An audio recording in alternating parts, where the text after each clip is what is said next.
Could you adopt? I think everybody who is in a position to should consider adoption, and not as a last resort. It will change your life, more importantly, change their life forever.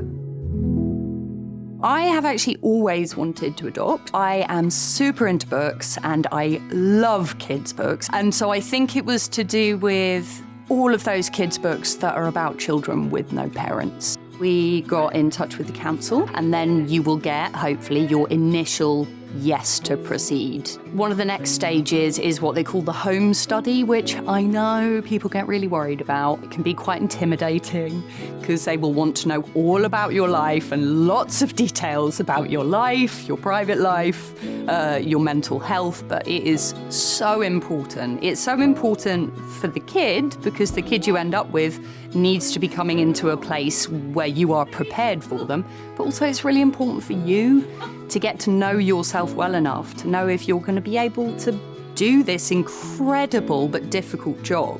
It's really, really necessary, and actually the social workers are lovely, so they will make you feel very relaxed. One of the nice things about our family that makes us quite unique is that none of us are biologically related. I have a stepdaughter who was born by sperm donor, and she was a part of the process the whole way along.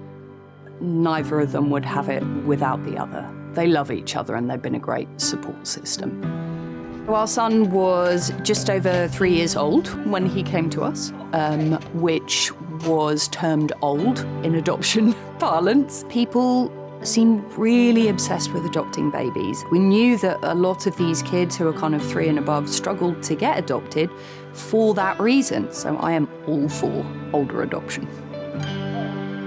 Lots of adopted kids, when they arrive with you, are not able to cry. They will have learnt that crying doesn't get their needs met. So bearing that in mind, it had been maybe about a year.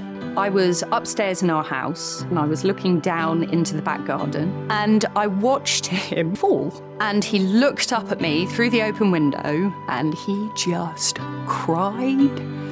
That was such a huge moment for me because it was the first time really he had allowed me to really care for him, to really be his parent. People have all sorts of feelings about adoption. To me, it seems really, really clear. There are so many kids who need a home. And if you have space and love and time to give to a child in need, it just feels like a no-brainer to me. To know that we were able to take in a child who needed a family and we could give him that for the rest of his life is far and away the best thing that I will have done with my life. Could you adopt? Find out more. norfolk.gov.uk/adoption.